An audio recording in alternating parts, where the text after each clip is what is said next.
In a house. Yeah. I'm in a house, yes. He is in a house, folks. And so now we are live on the radio. We are live on the stream. And we are brought to you by our friends at Grand Traverse Resort and Spa. There is no truer north than Grand Traverse Resort and Spa when you are looking for a vacation where you feel like you have traveled a great distance. You need to go no farther than up north, right here in the state of Michigan, because there's no truer north. Whether you want golf, you want a spacation. That's what DG goes. He goes for the spa. But you got the sports bars, you got the great places to eat right there at the resort. You got the Airy restaurant at the very top of the tower. You got the sports bars right down there on the bottom floor of the resort. You got all the places around. You even got the Turtle Creek Casino right down the way that they shuttle to. You got all the great places to go have wine right there in Traverse City. A great place to be right here in the state of Michigan. And my guy Ira keeps telling me, he said, Sam, now I can't guarantee you that golf is going to go into December, but it's going to go late. I mean, the way the weather has been. Sam, it's going to be like 70 degrees this weekend up north. Golf is still going strong up there. Yeah, man. So listen, golf is going strong, and you'll be able to get it in up at Grand Traverse Resort and Spa, grandtraverseresort.com. Code 2 straps. Code. Promo code. And remember, that code does not, it's not up to Grand Traverse. That code, it comes out of Sam's pocket, right? Sam pays half of whatever you got. So if you got a $15,000 bill for whatever reason, I don't know how many times you went to the spa and you know how many hours you golfed, but that means Sam gonna take 25. Yep. This dude is lying to you. Anyway. Oh, you gonna call me a liar? This dude is lying to you. Anyway, DG, with Michigan being on a hiatus, a much needed break during the bye, we get a chance to pay attention to other teams and see what they're doing on the gridiron. Get a chance to pay a lot more attention to those Buckeyes. And all I heard during the offseason was Honda McCord was the problem. I didn't call him Honda McCord. They called him Honda McCord. They see they're pointing to the quarterback as the problem. Oh yeah, you said. I'm like Honda McCord. Who is Honda McCord? I didn't call him Honda. You talking about? Yeah, they point to they point to the quarterback as the problem. Like the quarterback's about Kyle McCord is getting down with Syracuse, by the way. And you look back at the Michigan game last year, Kyle McCord, when he throws the interception, that Will Johnson, I'm talking about the Michigan game. He gets picked off. First of all, it was a great defensive call. Second of all, it was a great play by Will. Third of all, Marvin Harrison gives up on the play. Now, he shouldn't have. You got to see it. He did make a mistake, but there are other contributing factors. So I don't put that on. So let's just outline the play. It wasn't 100% on the quarterback. It wasn't 100% on the receiver. Like you said, it was an amazing play. It was kind of like the play in the Super Bowl where the cornerback beats you to the ball, right? Everybody remembers Tom Brady winning the Super Bowl because of that play on the goal line. It was the same type of play. Now, the difference in Russell Wilson and Kyle McCord is it was cover 2, right? So if you recognize cover 2, you won't throw that. And so I don't think the receiver had a chance. I think that play was all Will Johnson in the scheme and him knowing he's got help over the top to be very aggressive. I wouldn't say that the receiver gave up. It's ridiculous. It's not true. It's just not true, Sam. And you know I won't tell you no lie. It's not true. He didn't give up. He got beat to the ball by a guy he didn't expect. Hey, man. Okay. We'll agree to disagree on that. That's fine. Anyway, the second one. But just to be clear, I'm correct on that, but go ahead. We'll agree to disagree on that. Second one definitely wasn't his fault. Definitely wasn't his fault because he is getting beat in the face by Jalen Harrell. So my point is, this man, at the very least, was partially to blame for one of the interceptions. Yeah. Right? The head coach needs to be on the podium saying, hey, man, look, team game, it's not all on the quarterback. That's not what Ryan Day was. Ryan Day is basically putting it on the quarterback. That's That's basically what crazy. he did, right? I didn't agree with that at all. I mean, like you said, and even though at first play we disagree, we do agree that it's not all his fault, right? On that one, right? And we also agree that on the second one, it's not all his fault, man. I'm just telling you, playing quarterback in a regular football game is difficult when you're under duress. Playing quarterback in the game when you're under duress is a way. I mean, it's just not a recipe for success. It's very difficult, and I thought he handled it really well. I thought going into the offseason, the answer wasn't to get rid of Kyle McCord. That's not what I thought the answer would be for Ohio State, but for them, that was their solution. So they get in this game, Devin, and it's a very close game. Yeah. I admit I picked Ohio State to win this game. I did.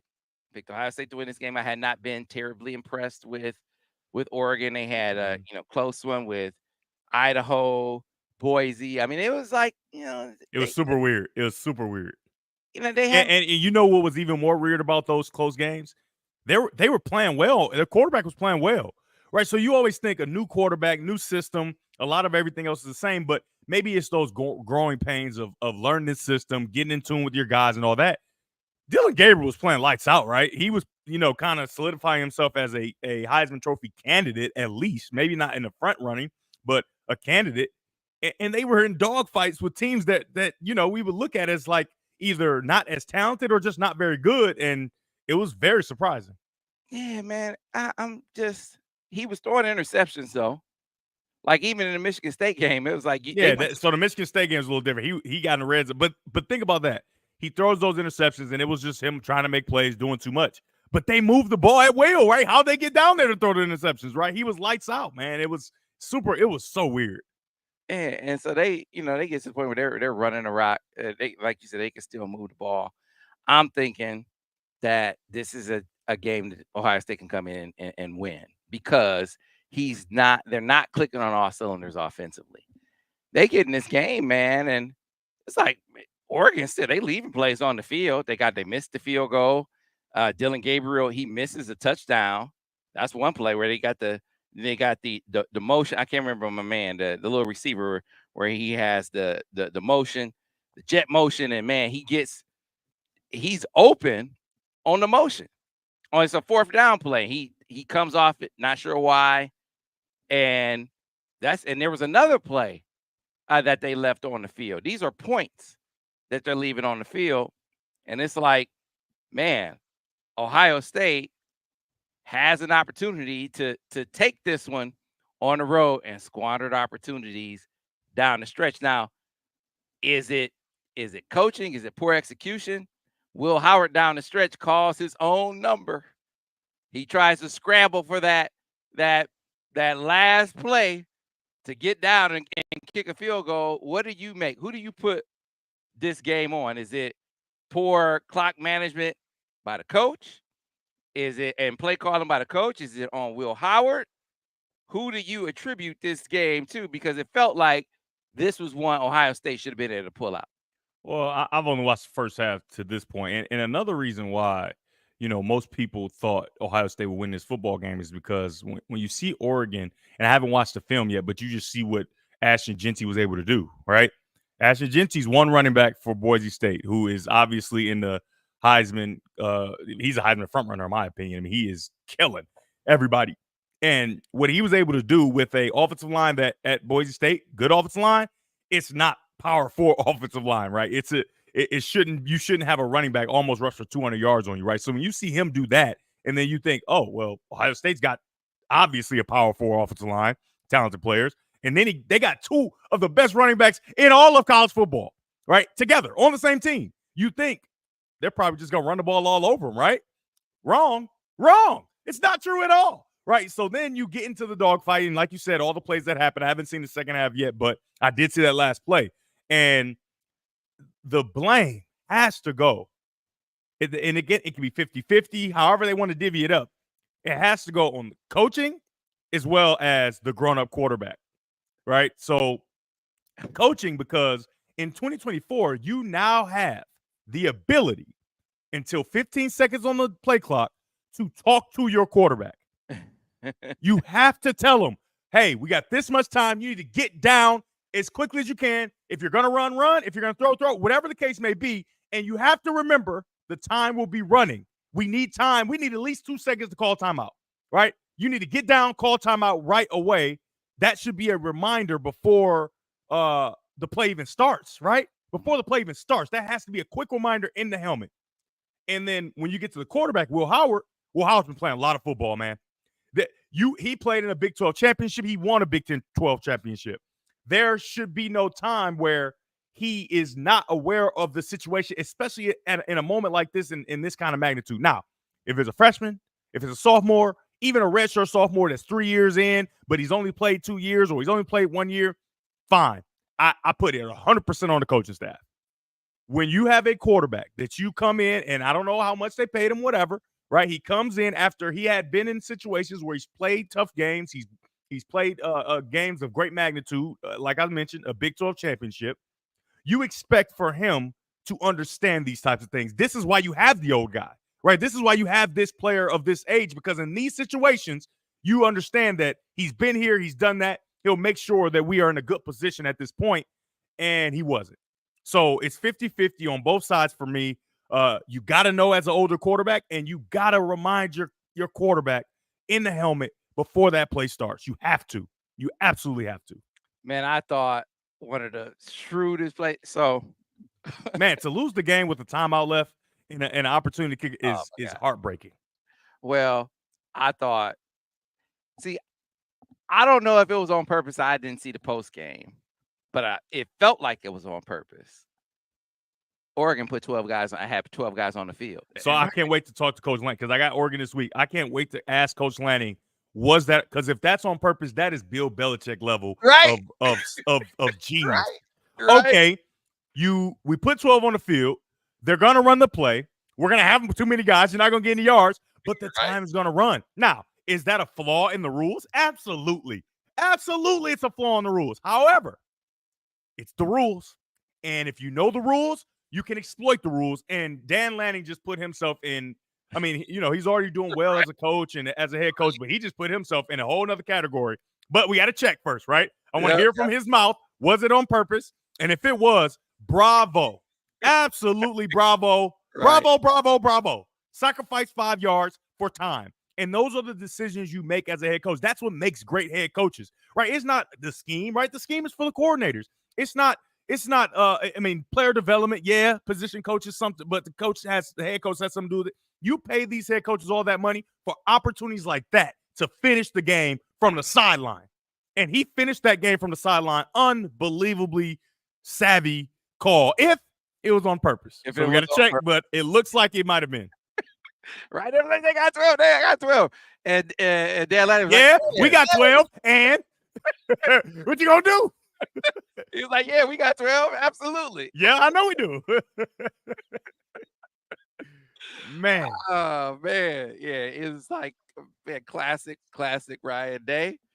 But, it's like 0-2 against Oregon now, 0-3 against Michigan in the last few tries. Here's the thing for Buckeyes, though. I mean, you really shouldn't panic. Like, this doesn't knock them. This doesn't knock them out of playoff contention. 100%. They're in position to do everything they want to do that they want to do before the season. However, when you pay the money you pay for a roster and you go out there, I guarantee you Ohio State was looking, wait, Ashton Jeanty did that? Oh, yeah. Oh, we both going to rush for 200. Oh, we going to have 500 yards rushing, right? And so when you get out there, because obviously Ohio State hadn't been tested to this point in the season, right? The best team they played was Michigan State, and we know that Michigan State is not that great, right? So when you finally get this opportunity on a big stage and at Oregon, and it's a team that everybody believes is a good team, but they don't have a better roster than you, right? From what Oregon has put on display, right? It almost felt like that old Bo Schembechler speech. They got all those good backs. They got all those good receivers. You remember that old speech? It felt like that's how Oregon kind of looked at this game of like, okay, everybody's talking about them. Yeah, we're on the West Coast, so nobody really watches us as much. They know we're good, but they don't really know our guys. We struggled, but they're going to roll all those good players out there. And at the end, it'll be Oregon, right? And it looked like that to me. So for Ohio State, how do you come back from it? Because like I said, you dominated everybody. the freshman receiver. I mean, it was amazing to watch. And then the first test, the first opportunity against a team that is of your same caliber, and like I said, most people would think a little lesser. Yeah, what did you think? You can't get it done, right? And so emotionally, mentally, how do they respond from that? Like you said, 3 losses to Michigan, 2 losses to Oregon, and it's just like, man, can we beat everybody but Michigan and Oregon, right? And I mean, I don't know how they feel at this moment, but it was a tough loss. And Will Howard, how does he respond, right? Because I'm telling you, Ohio, if they were killing Kyle McCord, they are killing him right now. They are looking at him like, you lost us this football game, period. You lost us to it. If we had a chance, we would have made the field goal. And even though they've had trouble with field goals in tough games, but we had a chance and you ran it away. You ran it away, literally. Well, you think about it. The costly errors late came by. I mean, you had poor clock management by your head coach, first of all. Terrible clock management. Then you had your best offensive skill player is your freshman Jeremiah Smith, and he had that costly offensive pass interference. Which I'm like, he's first of all a true freshman. Secondly, he's a big reason why you guys feel so it looks so unstoppable. And it's a call that can go both ways because he's getting physical, but the ball's also coming out, right? And so it's a judgment call for the referee. You don't always see it called, and it takes referee courage to make that call in that moment. But I think technically it's the right call, and I will never blame a freshman wide receiver who's trying to get open and make a play on that. And all that stuff, right? Ryan Day, clock management, blah, blah, blah, all that. That don't matter. Will Howard had a chance to put them in position. Yeah. And that's not me. I'm just saying what the fans of Ohio State are thinking. He has to make sure he stays on social media, first of all, because they're going to kill him.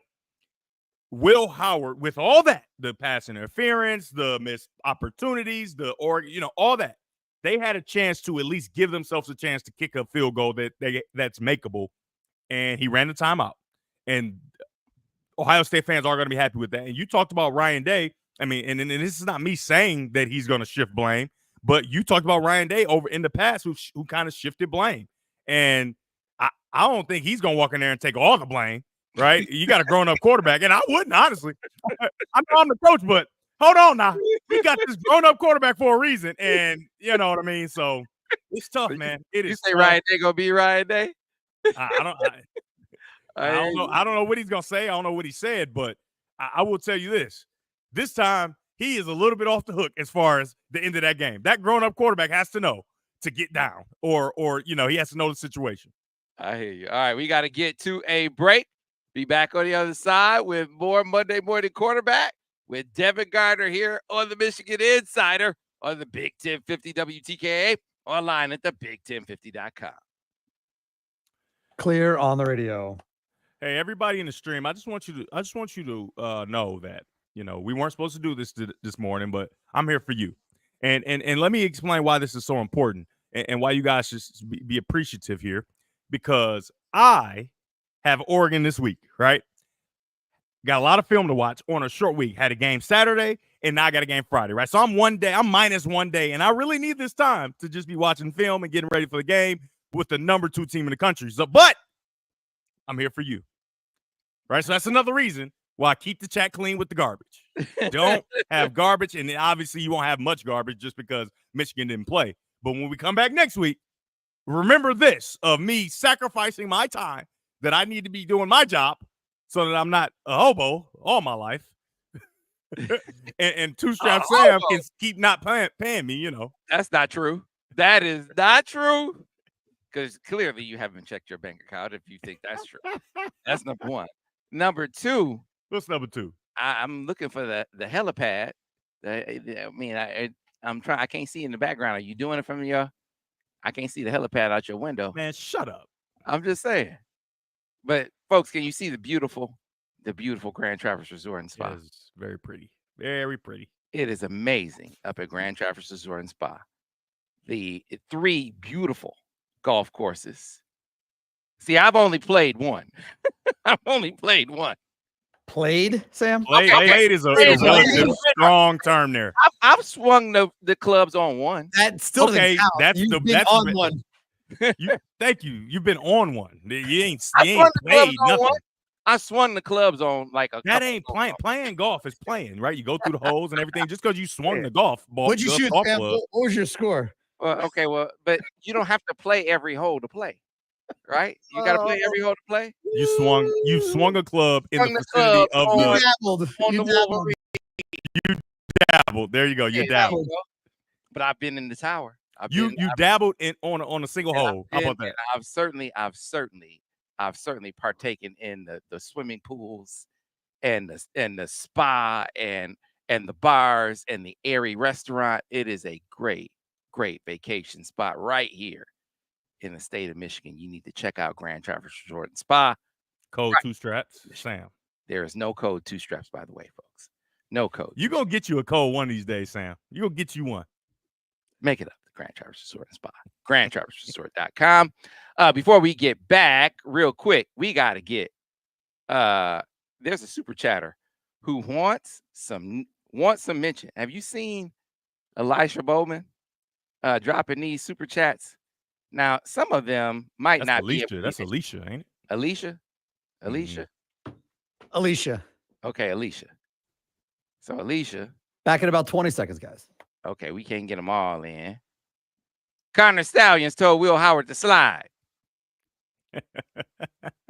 Connor Stallions told Denzel Burke to forget what man coverage is. Alicia ain't playing. She ain't playing. And we are back on radio in 5, 4, 3. And we are back here on the Michigan Insider, on the Big 1050 WTKA, online at the Big1050.com. Monday morning quarterback brought to you by Grand Traverse Resort and Spa. No truer north. We are going over some of the comments here from our folks on the stream. You can watch us on YouTube, Facebook, and Twitter if you are watching us on our various streams. And one of our super chatters on YouTube, Alicia Bowman, said, imagine spending $20 million just not to go undefeated. DG. Tough.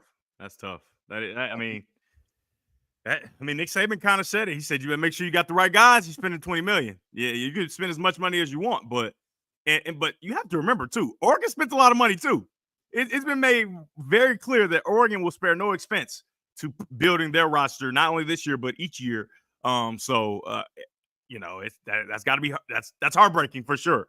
The one thing that, like we talked about, though, that will save it, obviously they still have a chance to play Michigan if they, with the word win that game. We don't know what's going to happen.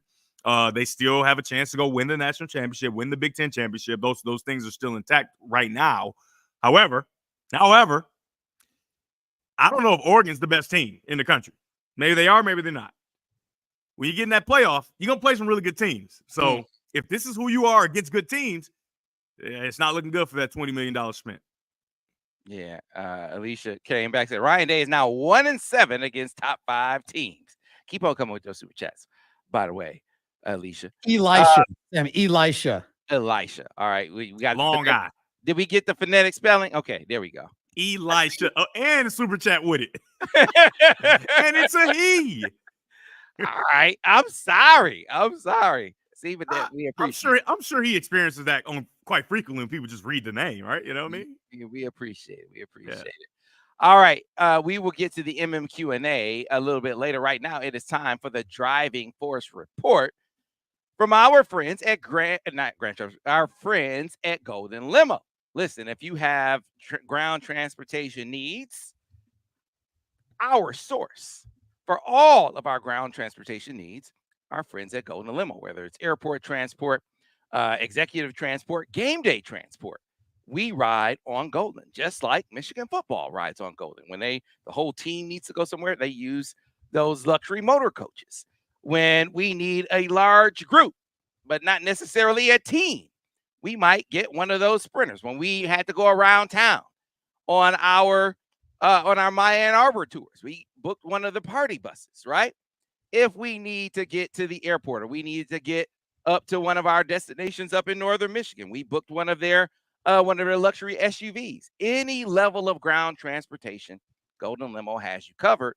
And by the way, one of the things that you can do now when you book and you say, I want to use the golden ticket, a portion of your ground transportation fee will go to Michigan NIL, and another portion will go to a great veterans charity called Freedom River.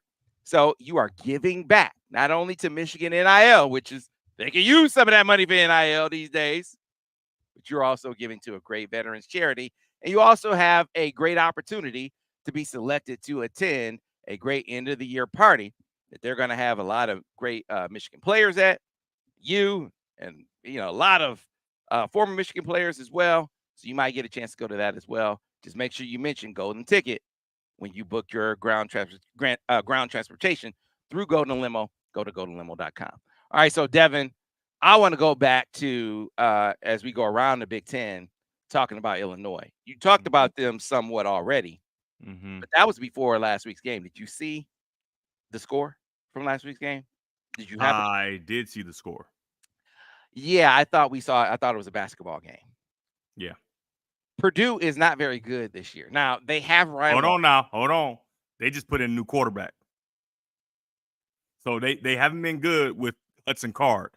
They added a new quarterback in this game, and I can't wait to watch the film. I just saw glimpses of some of the stuff, and he presents problems. And when you put in a guy who hasn't played but is dynamic as a runner in the past, he had 400 yards of offense, Sam. And I don't know how he did it. All I saw was the number, and I saw a couple of his plays. I can't wait to see how he did it.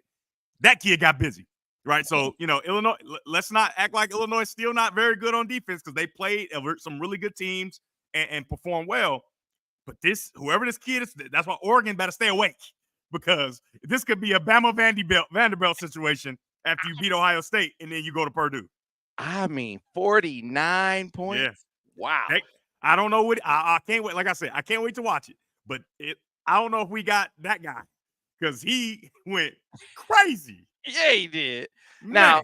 Now there is. My question is, how didn't you know that already though? How was he not already the quarterback? That's my question. Right. Oh, so you had this, and he been watching? Oh, yeah, that's yeah. But I gotta watch the film. Maybe he had some lucky plays. Maybe it was just a well-called game. I don't know. But you don't just trip up and fall on 290 yards passing or whatever it was, and 100 and some. You don't just stumble upon that. Yeah, so there's another circumstance here that Ryan Walters, has the intel. He is their defense, right? The defense they run is the defense he created, and they're just kind of building on it. So he knows exactly how to beat it. So that's also another thing. Maybe he kept that quarterback under wraps so they can get a spark in against Illinois. I don't know. Yeah, so if you're Michigan, you really watching this tape, right? You really want, not to say that you could do everything they did, but you got some clues on how to attack. Now, you try to take from it what you can, but man, Illinois probably had to put more into this game than they expected. 100% heading into this game against Michigan. 100%. They had to empty the bag. They had to do everything they had to, and their quarterback had to play well. Like I talked about, I thought their quarterback presented some problems for our defense to begin with. But you wouldn't think that he would have to play phenomenal to win against a Purdue team. But like I said, you throw a new wrinkle out there at quarterback, and you have a head coach that completely understands what Illinois is trying to do defensively because he essentially, I wouldn't say invented it, but I guess you could say he invented it. He invented the way they play. That's a tough deal. That's a tough deal there. And kudos to Illinois for still winning the game, right? Because like we always talk about, winning is hard. We watched Alabama lose to Vanderbilt.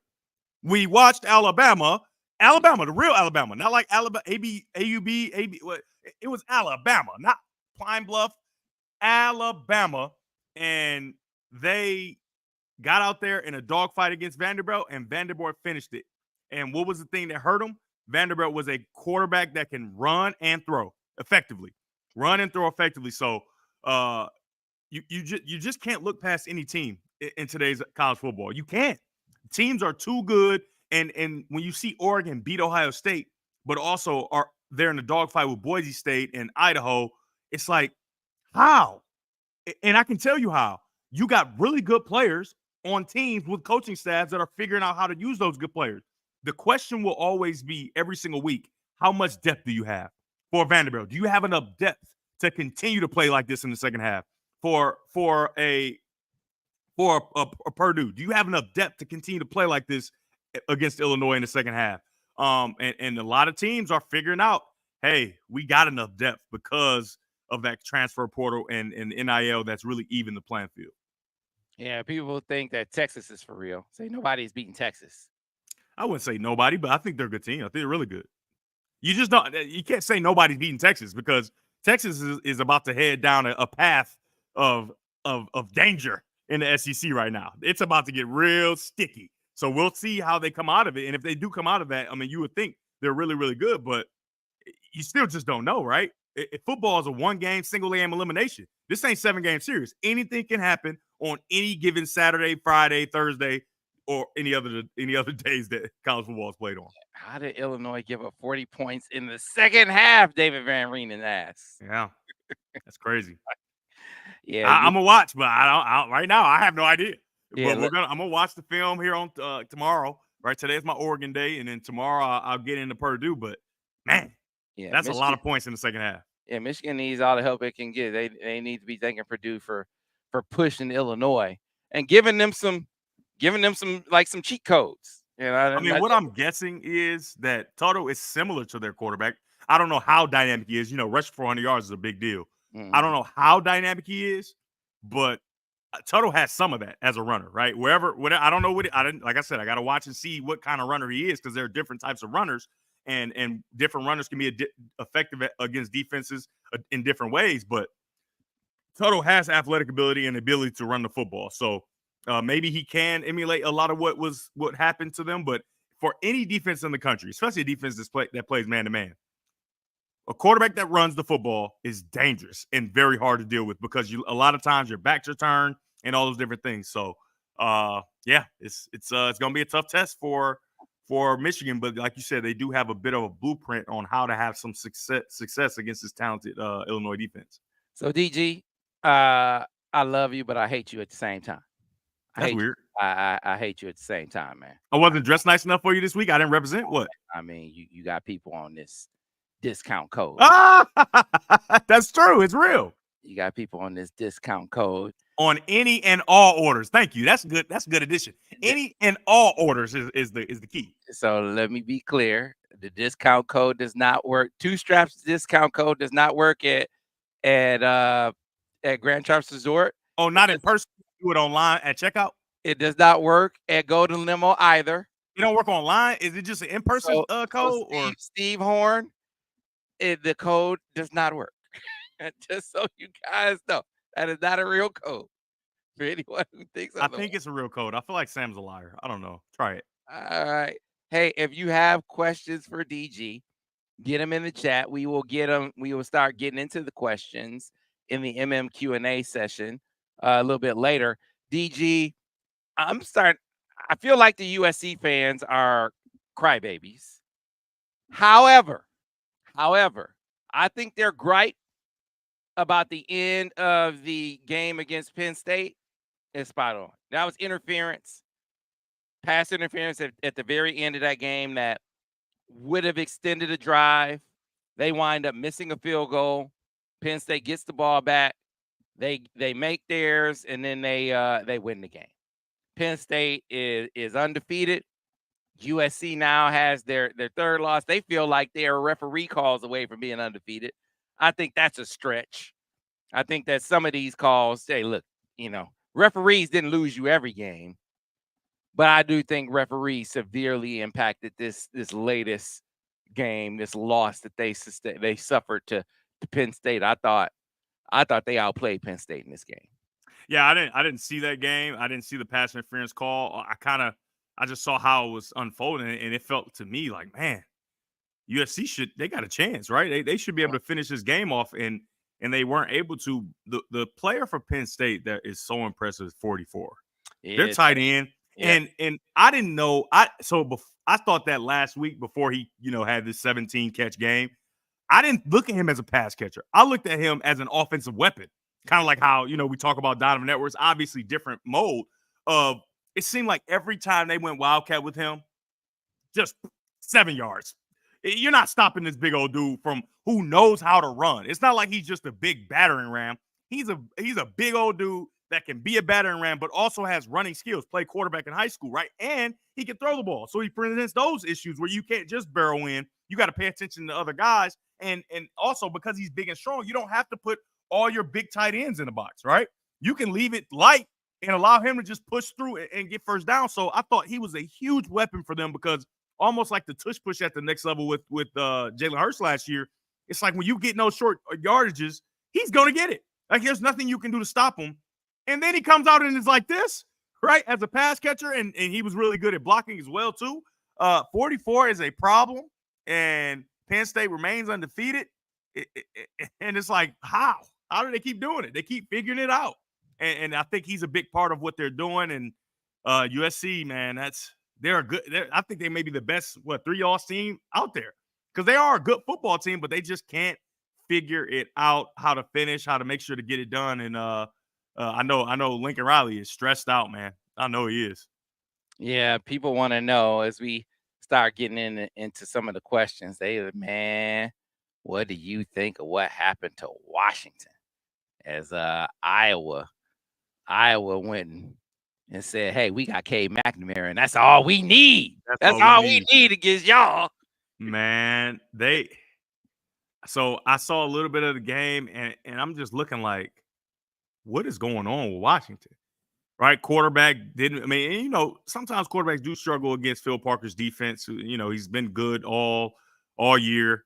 Assistant of the year a year ago. I think it was well overdue. You would think he would go be a head coach at some point, but maybe that's not his interest. He just wants to coach ball on the defensive side of the ball. But you didn't think they would struggle like that, right? You think they got the athletes to make sure that they put guys in position, the way they play offense, how well the quarterback was playing, and from what I saw, Iowa just dominated them up front and was able to run the ball all over them. Yeah, John Watson, what do we think about Iowa running all over Washington? Cade was only 8 for 14 for 108 yards and smashed them 40-16 and wasn't even close. I know Iowa was at home, but they didn't score on defense, which is obviously how they were used to getting things done, DG. Yeah, and another thing you have to think about with these West Coast teams coming to the East Coast, sleep schedules, travel schedules, all those different things, that matters, dude. They are completely off of what they usually want to do, and vice versa. Like at Ohio State going out to Oregon, right? Everything is messed up, right? Everything is messed up, so that makes it increasingly difficult to perform at the level you want to. Now, the teams that find a way to do it and the teams that have a favorable schedule, they'll be the ones that at the end are in position to get it done. But flying from the West Coast and trying to play a game on the East Coast in a high style environment, we're with a team that runs the ball really well, and Washington's not big run to stop the run team. That's tough to do, but you don't think it'll be 40-16 or whatever it was. That's a lot. Yep.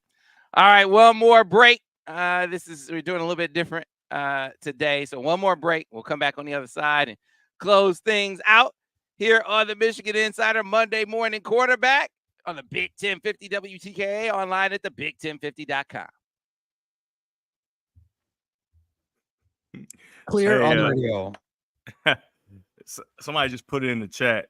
He said Cade's first touchdown in 3 years. It was his first touchdown in 3 years against a Power 4 opponent in 3 years. That's crazy. I was about to say that's not true, is it? It was his first touchdown pass versus basically a real team. Mm-hmm. That's crazy. But when you run the ball like how they were running it, you'll be able to get the ball out down the field. Man, I love the parity in college football, man. I love it. You just don't know. You just don't know. Sometimes you know, but you really just don't know. Vandy wins again, right? Kentucky's not the greatest team in the world, but Vanderbilt wins again, right? And it's kind of solidifies like, okay, we're not a doormat. Like, we're a good football team. Yeah, Iowa. And as much as people aren't saying it, right now, Vandy's well alive in the SEC, right? Can you imagine if Vandy wins out and somehow makes it into the SEC championship? What does that do to the college football playoff committee, right? How does that changes everything? Where the teams that you thought for sure would be in it, it's like they're completely out. It's not even close. If Vandy gets the spot in the college football playoff, as much as people hate the transfer portal and NIL, I think it was the best thing possible for college football if that happens. Because now you got real parity of teams that, Coach Nick Saban went on record as saying the easiest place to play in the SEC is Vanderbilt. Everywhere is tough except Vanderbilt, right? And for that team to be in position to, I got to say it, win the SEC and make it to the playoff, that is parity if there ever was parity. Yep.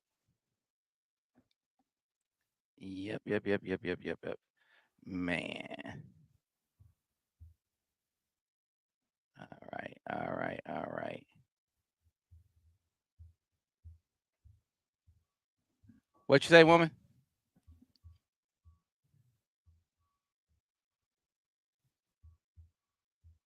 Daniel said they have no shot, DG. Who are you talking about? Who you talking about, Daniel? It's crazy. I hope he's not talking about Vanderbilt because they just beat Alabama. So Vanderbilt. I'm sure everybody said they have no shot to beat Alabama, but they beat Alabama, who beat Georgia. They only got one loss. Daniel, I don't think you've been watching, brother. Back on radio in 30 seconds, guys. He couldn't have been watching. And it ain't like they beat Bama luckily, right? They controlled Bama the whole game. They did. They handled them. A team that just handled Georgia. So how can you say there's no chance? That's crazy, Daniel. It's crazy. Crazy talk.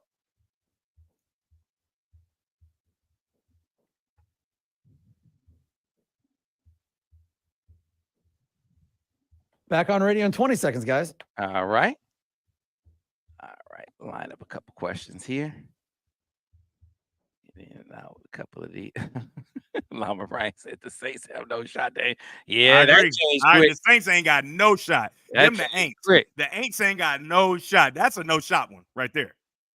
And we're back on radio for about 7 more minutes in 5, 4, 3. And we are here on the Michigan Insider on the Big 1050 WTKA online at the big1050.com. If you're in the market for a new vehicle, you should get on board with Brighton Ford.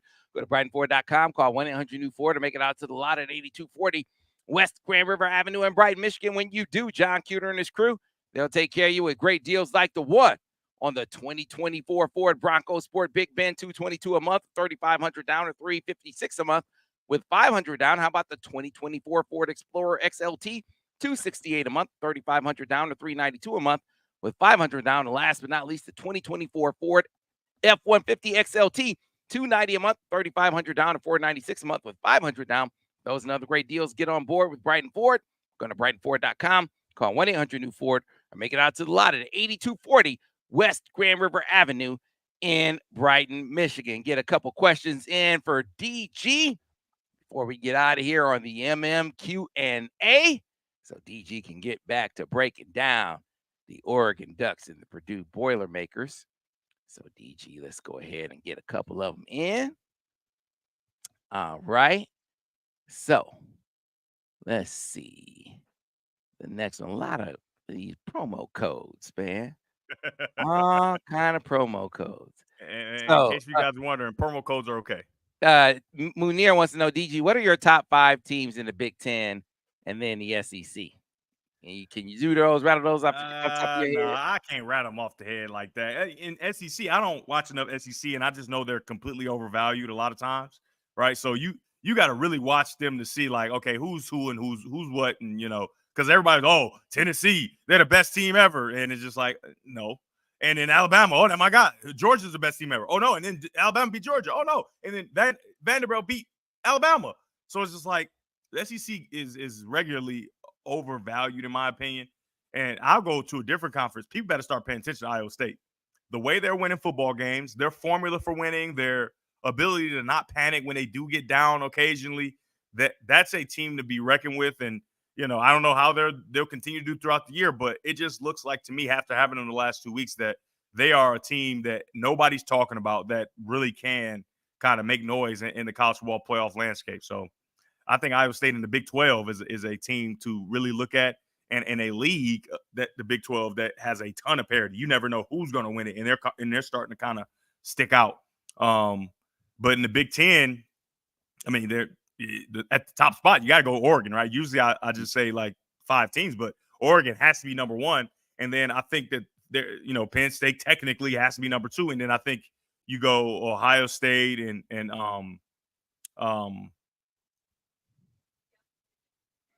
Penn State. No, I like Penn State at 2. They have to be. Penn State too.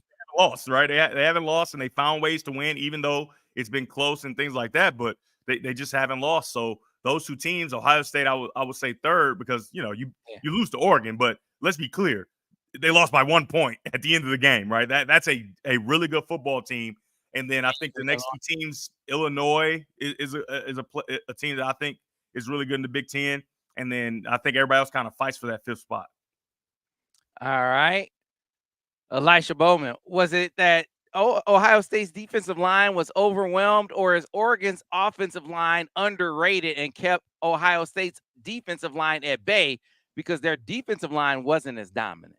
Yeah, in the first half, Oregon's offensive line did a really good job of double teaming to the second level and making sure that there's only one free hitter for the running back, right?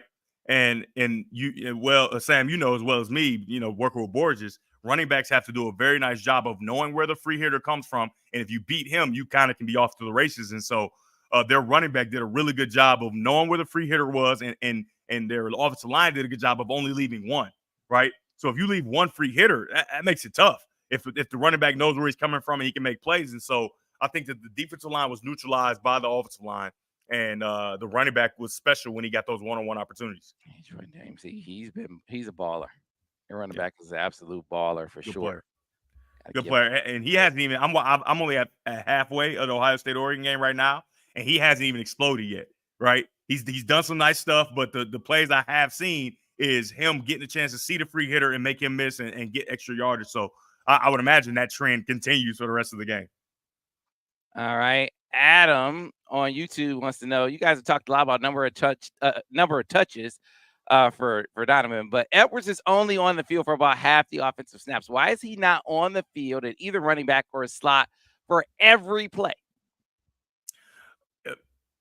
I don't think he should be every play, but I also think he's not out there enough, right? So I think there's a medium in there, right? Somewhere in the middle where you have him as a threat. And like we talked about, obviously he should get touches, but him not touching the ball and being a decoy, because everybody has seen all the plays. He's on the front of the game for a reason, right? Because of all the amazing plays he's made. So I think that you really need to find a way to get him in there somewhere in the middle. Not the low number of times he's on the game now, and not every play, but somewhere in the middle where he's a threat to open up for other guys as well.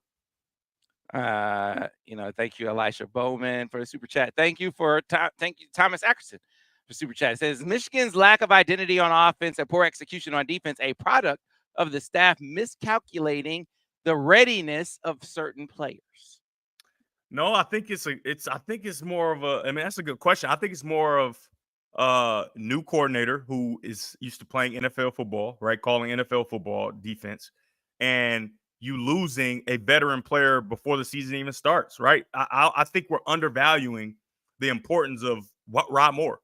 I think we're truly undervaluing how important he was and could have been to this defense, and you do thrust young guys out into duty that aren't truly ready yet. So I think your statement or question is partly correct that guys aren't ready, but they were thrusting the duty on. You had to. There was no other choice. Mm-hmm. All right, folks. That is going to do it for this bye-week edition of the Monday Morning Quarterback. DG, I got to give DG much love and much credit. He did this for you, the people. This was not a scheduled edition of the Monday Morning Quarterback, but he said, hey, he called and said, I want to do this for the people. So I just want to let you all know that. DG was not scheduled to do this, and he said, I want to do it for the people. Yeah, I got 5 minutes for the chat, right? So, about to get off radio, but I got 5 minutes for the chat, some questions. All right. So we're going to get off the radio. We're going to do 5 minutes of questions. So to the radio folks, we'll see you tomorrow on the next edition of the Michigan Insider on the Big 1050 WTKA, online at thebig1050.com.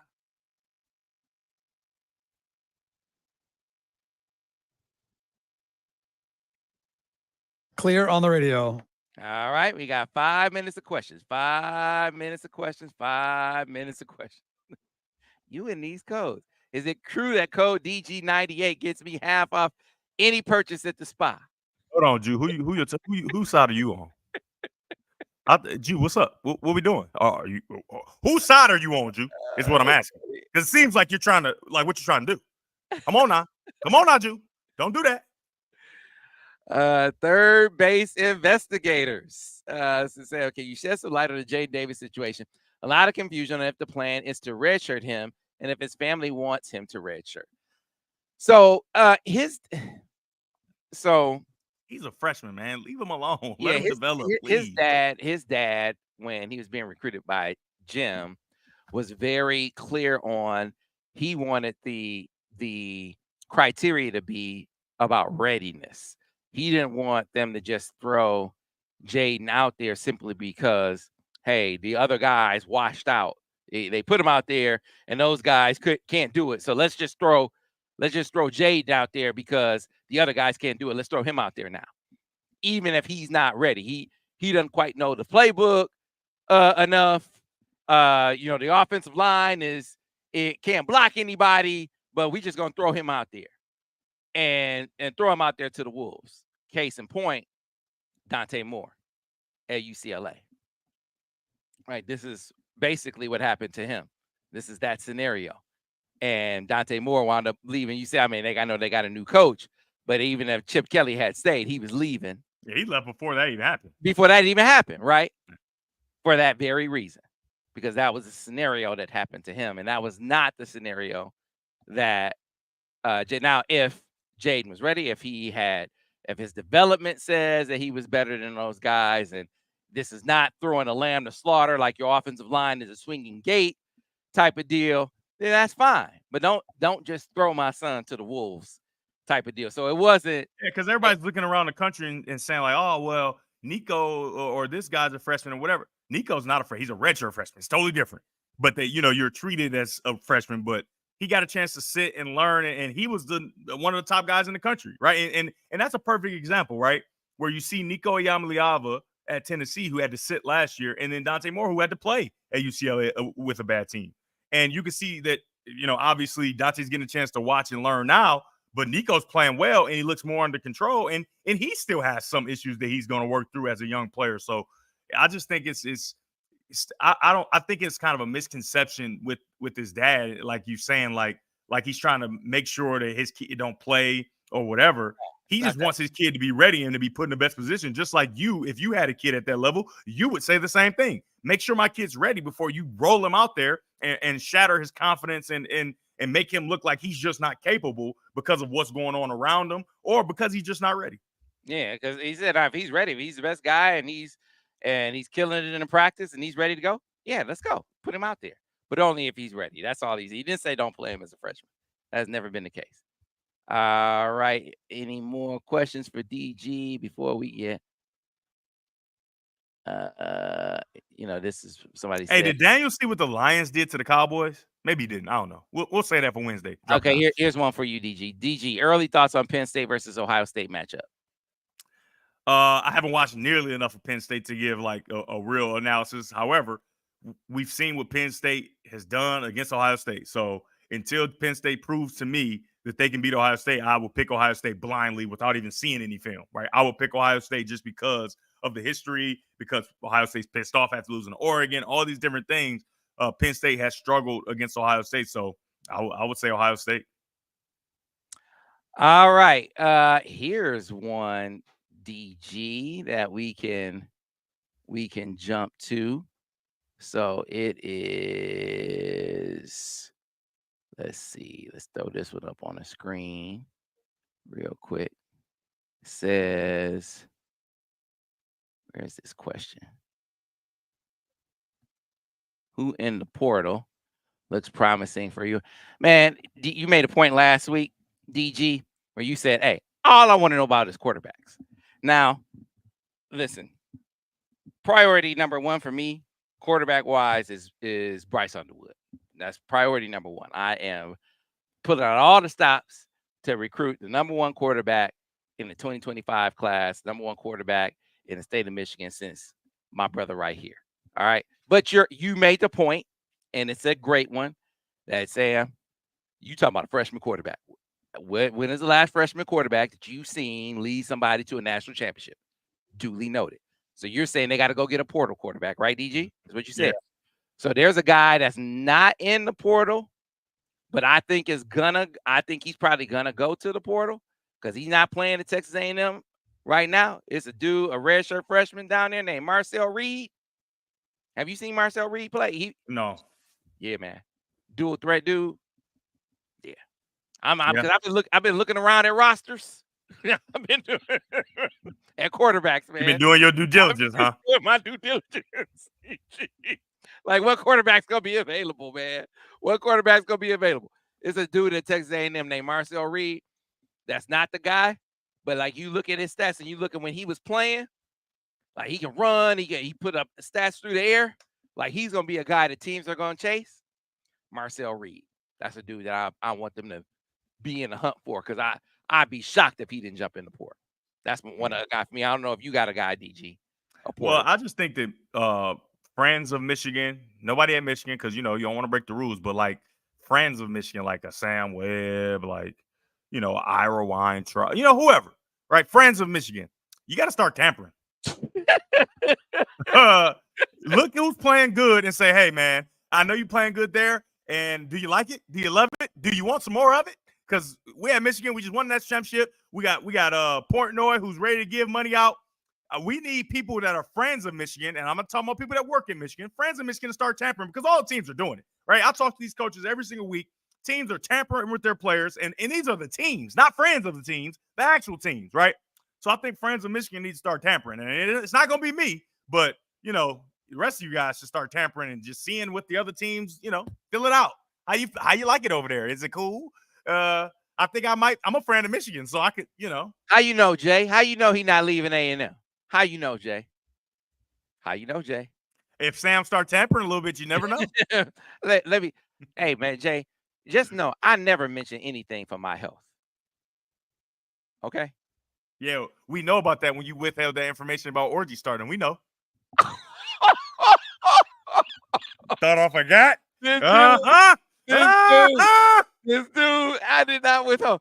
First of all, you were saying that with your chest. Yeah. You were saying that with your chest. We know you don't say nothing for your health, Samuel Jackson Webb. I did not have the final insider trading information. Insider trading. I did not have the final verdict. At some point, you're going to tell the truth on your insider trading, but it's all good.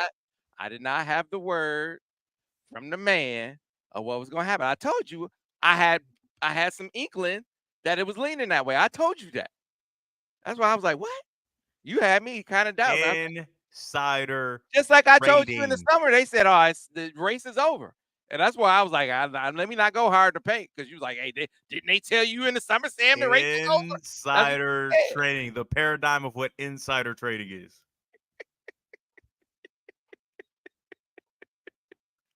Anyway, all right, folks, that's DG's 5 minutes. I appreciate my brother. I mean, 5, 9, whichever. That was not a good one. Hey, y'all don't encourage him, Scott. That was not a good one. It was not insider trading. This dude was adamant. Sam, we're done. I'm about to log off. We're done. What are you doing? You the one brought it up. We wasn't even talking about how wrong you were on that. Sam, say goodbye to the people. Everybody knows that you're an insider trader, and I'm about to call the FBI. I'm about to call the FBI. Cam Gordon is in the FBI now. I'm calling my boy. He gonna get you right. I was not gonna bring it up. Anyway, any more questions for DG? Any QB? Let me see. Here's a question for you, DG. Why doesn't Michigan develop quarterbacks? Why are there quarterback coaches who work with quarterbacks with different skill sets? Maybe he says, why aren't there quarterback coaches who work with quarterbacks with different skill sets and play their assurance? I think that's probably the question he was asking. I mean, the one quarterback that they had from the beginning of his career to the end, right? Was JJ, and they developed him. So are they developing quarterbacks at a rapid rate that some other schools are? Man, I don't think so. But the one example that you have is JJ McCarthy, who you know, the reason he just gets drafted so high without having to throw a whole bunch of passes all season is because of his mental and his development as a quarterback and not the physical stuff, right? The mental stuff that you need to play quarterback is and making the right throws and all these things. And so I think J.J. McCarthy was a vastly different quarterback in his junior year than he was in his freshman year and even in his sophomore year. So I think that's development. Now, I think you're kind of alluding to the fact of like, why aren't they doing it at a higher rate? That's tough. That's tough because it's like, are you only allowed? Can they only develop one type of quarterback, like a dynamic, super talented quarterback like JJ, or can they have a quarterback that's not as talented and develop them? We haven't seen that just yet, right? So a lot of the development of JJ was because of JJ as well. So I think you're kind of alluding to the fact of like, what if he's not a 5-star and whatever? We see all around the country teams develop guys who are only 4 stars and maybe even lower. And why don't we see that at Michigan? I don't know. I do not know. Maybe we don't have the guys in place to do it. I don't know. I think he would say, why is JJ the only one? I think he's the only one that they've had from beginning to end, right? Everybody else has been a transfer guy or you know, it's been all transfer guys and then him. So, I mean, I think they hit on him, but like you said, this is the future. Like as we go now is when you start to see, are these guys being developed? And I think that you're 50-50, right? Because you had Orji since the beginning and he wasn't developed. And then you had JJ who was developed, right? So, you know, we got to see what the numbers are with the next guy, right? Maybe it's Jaden Davis and we see how he's developed. But right now they're 50%. They hit on JJ and they have not developed Orji adequately enough, in my opinion. You said, think about that, though. Harbaugh was here for 10 years and developed one top 10 QB. You wouldn't have thought that. Yeah. I mean, that's what it is. Yeah. He said, Sam, why don't you drive down to Underwoods? He said, why don't you drive to Underwoods house after the show? I'm not a stalker. I'm not a stalker. There are people in media that do that, though. Right. Sam is from Flint. He's not doing that. I'm not a stalker. But they need to be pulling out all the stops for Bryce Underwood, and I imagine that they are. I imagine that they are. Somebody's in the chat said they aren't getting Bryce Underwood. You don't take no for an answer until no is the definitive answer, until he's in Baton Rouge. That's when no is the answer. No is the answer when he's in Louisiana. No is not the answer when he just says no. They better spend that money on a player that's already good. We need friends of the program to tamper. DG. Telling you right now. At a place like Michigan, you do both. You got the if you can, but the priority needs to be somebody that's already good. Look at Oregon. They won that game because they quarterback nice. Right. They did both. They went and got the quarterback for the future and the present. They got both of them from another school. Okay. So my point is, go do both. Walk and chew gum. Go get that's some expensive gum, man. That's expensive gum, Sam. Ain't this Michigan? The last I checked, this was Michigan. Friends of the program. This is supposed to be a new day, right? Friends of the program. Supposed to be big boy business, right? Let's walk and chew gum. Friends of the program. Start finding out which quarterbacks want to leave their school. Everybody else is doing it. Hey, I see y'all. This is how you can't think. See, that type of attitude. But Sam, you're right. He's right. I told you it needs to be. I told you that last week. It needs to be a clear plan that I'm gonna not throw for 50 yards in games. Period. Right. I understand that, but you got to try anyway. It's like, listen, man. What do you got to see? What do we have to? I'm telling you, young man. You come here and it's all changing. It's all changing. I'm telling you, if I was a recruit, I would not believe that. It's not gonna stop me from selling you a dream. I'm not believing it until you start doing it in the game. Well, it's not gonna stop me from selling you. Because I know LSU quarterback lighting it up. I'm not smart about to be a first rounder. It's not gonna stop me from selling you a dream. And whoever I got to get to help me sell you that dream, I'm getting them to help me sell you that dream. So, hey, coming out of this bye week, Toto better be making plays down the field with his arm and his legs. and for the rest of the season, even if you lose a few games, maybe just to prove that, hey, we are gonna change. We are not who we used to be, which they aren't, which they should change because they aren't who they used to be. They're not going to be able to just bully people down the field every single snap, even when they know it's coming. That's not how they are. So what if it happens? So tell me this: what if it happens and they get them? That would be great. It wouldn't be. I wouldn't advise it, but that'd be great. I'm telling you the truth. I'm saying, but to Michigan Angler and all the people, if they get them, I mean, it's gonna be euphoric. I mean, y'all better be doing cartwheels and backflips and who me? Parties. I want super chats up to man. It better be a super chat like we never. Everybody in we gonna. So listen, if it happens, I want. Hey, remember, y'all, don't get on that table too far because Sam does have insider training. Whoa. Now listen, if it happens, I want y'all to pledge right now. We gonna have a super chat, but a super chat-a-thon, where every comment is a super chat. Can we pledge that? Where every chat is a super chat, just to show how Daniel too. I don't want to see no comments from Daniel unless it's a super chat. Because we're so elated, and you know what we'll put it towards? We'll put it towards like a special. All right, I gotta go. It's 10:17. Yeah. We'll put it towards like a special event. We'll put it towards like a special sort of exclusive event where it's like a special interview or something like that. That would be a special recruiting show, broadcast or something like that. If it happens, I'm not saying it will happen, but can we? Samuel Martha Stewart Webb. Can you guys pledge to that? Will you guys all pledge to that? Commit to it right now. I mean, jump in the chat right now. Say you'll commit to it. All right, everybody got all quiet all of a sudden. Oh, yeah, I don't see anybody. Oh, everybody getting all quiet. Oh, he said, I'm down. He said, if he comes, I'm down. Oh, he said, oh, yeah, let's go. Okay, all yes. Right. Oh, try. Okay. All right, I think everybody on board. All right, Sam. Okay, everybody on board. All right. Great. That'll do it for the show. Okay, so I got y'all down. Hey, Chris Wilson, you ain't going to get it. You ain't getting no DJ money. DJ ain't got now. You ain't got now. So you ain't getting none of that DG money. It don't exist. All right, folks. We'll see you next time on the next edition of the Monday Morning Quarterback. We'll see you next week.